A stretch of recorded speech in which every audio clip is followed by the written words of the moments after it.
And turning now to Storm Watch 12, meteorologist Josh Colbert's visibility is something that we're keeping an eye on this morning. Right now, it looks like the only place that we're really seeing it impacted significantly is Grants Pass. Yes, but I have a feeling if yesterday morning was any indication that some of this fog will start to make it down to places like Medford again, then it'll start to redevelop over on the east side. In fact, we have a new dense fog advisory that's in place for eastern Curry County and for Josephine County. This would primarily be within the valleys. This runs until 9 a.m. this morning. And then the dense fog advisory that was in place for most of Lake County has been upgraded to a freezing fog advisory. So in both of these locations, we could have visibilities beneath a quarter of a statute mile. So don't be shocked if you run into some fog this morning on the roadways. Take it slow and use the low beams. Also, we're seeing minor reductions in air quality this morning. It doesn't have anything to do with fires. We don't have any active fires burning anymore, at least that are impacting air quality in southern Oregon. But you still see moderate air quality. So, what's all that about? Well, this is the culprit. We have an air stagnation advisory in place for all of our inland valleys.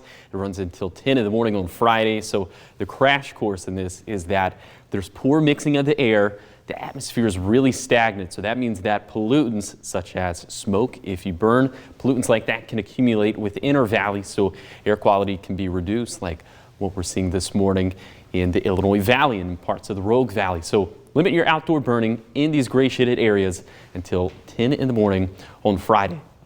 This morning it is very cold. It's kind of stating the obvious, but thankfully we're not nearly as cold as we were yesterday morning, at least over on the east side. We were down to -2 degrees yesterday morning in Lakeview. Now a balmy 25 degrees. 20s also for west side valleys, 40 degrees there along the coast in Brookings. So inland, you're most likely going to deal with some frost on the windshield.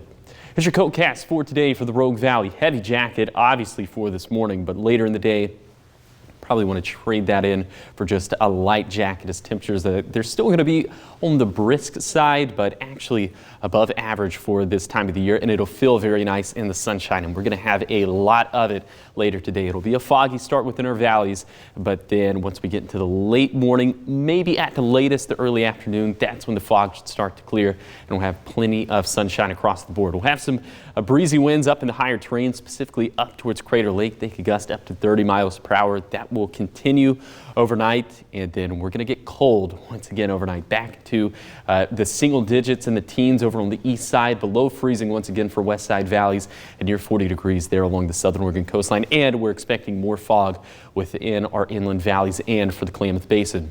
Here's a very festive graphic, your raking forecast over the next few days. It's pretty much the same forecast every single day. Lots of sunshine. It's going to be dry, so get out there and work on the yard if you feel so inclined to do so. You can see we're going to continue to keep it dry up until the weekend. That's when things get a tad bit more interesting.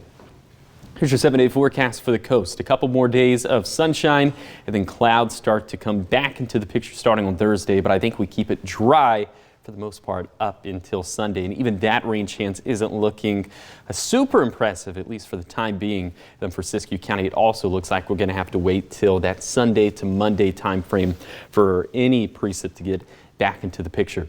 For the east side, dealing with stagnant air this week. Of course, all of our inland valleys are dealing with air stagnation. We have the air stagnation advisory that goes in place until 10 in the morning on Friday, but that means that the Cascades and Siskiyous will see the best air quality over the coming days. And then, of course, for the Rogue Valley, dealing with fog in the morning this morning for Wednesday morning, but with that little disturbance moving through on Thursday, I think the air will finally start to mix out just a bit.